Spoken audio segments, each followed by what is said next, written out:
चला आज आहे संडे आणि मस्त फिश करण्याचा बेत होता। तर मी आणि माझा भाऊ गेलो फिश मार्केटला आणि हे बघा हे भोईवाड्याचं फिश मार्केट आहे, खूप मोठं फिश मार्केट आहे आणि आम्हाला खेकडे पण घ्यायचे होते। मावशीने खेकड्यांचे एवढे रेट सांगितले त्यामुळे खेकडे खायचे की नाही हा विचारच होता, पण नाही आज खेकडे खायची इच्छा खूप झाली होती।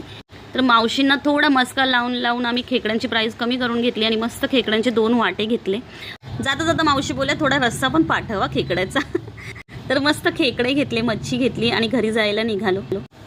घरी गेलो आणि सगळ्यांना कामाला लावलं, घरातल्या पुरुषांना। तर हे आमच्या पप्पांचं फेवरेट काम आहे, खेकडे साफ करणे आणि एकदम परफेक्ट खेकडे साफ करतात, पूर्ण त्याची घाण वगैरे सगळं काढतात। आणि बघा मी पापलेट पण घेऊन आली आहे, कोलंबी सुद्धा घेऊन आली आहे आणि इथे प्रत्येक जण घरातला मेंबर काम करत आहे। इथे भाऊ माझा वाटण करत आहे, विनायक चॉपिंग करत आहे आणि मस्त कोलंबी ग्रेव्ही बनवली आहे बघा बटाटा टाकून। खरंच ही ओल्या वाटणातली ग्रेव्ही ना मला खूप आवडते आणि खरंच खूप सुंदर लागते भाकरी बरोबर।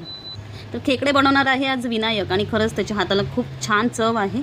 आणि मी इथे साईडला बाकीची सगळी कामं करून घेतली आहेत, चपात्या केल्या, पापलेट फ्राय करून घेतले आहेत। खूप दिवसांनी मी आली आईकडे आणि असं प्लॅन केला मस्त फिश बनवण्याचा, खेकडे बनवण्याचा। आणि इराला भेटायला माझे मामा मामी येणार होते, म्हणजेच तिचे आजी आजोबा, आणि माझा भाऊ येणार होता आणि बहीण येणार होती चुलत, म्हणजेच तिचे मावशी मामा।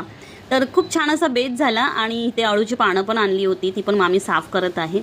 आणि हा बघा खेकड्याचा रस्सा किती सुंदर झाला आहे, विनायकने बनवला आहे आणि खरंच त्याच्या हाताला खूप छान चव आहे।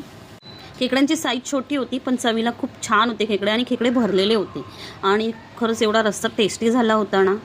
मस्त कोळंबी आणि भाकऱ्या नाही बनवल्या, चपात्या बनवल्या होत्या आणि कोळंबी, सलाड, चपात्या आणि पापलेट फ्राय मस्त बेत झाला आहे। तुमच्या तोंडाला पण पाणी सुटलं असेल ना।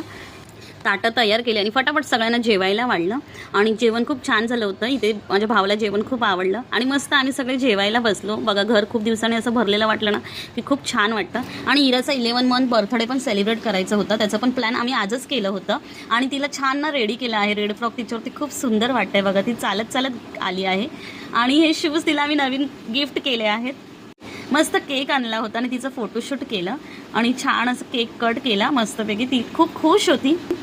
खूप मजा आली, आजचा दिवस खूप छान गेला आणि सगळ्यांना टाटा बाय बाय करण्याची वेळ आली होती।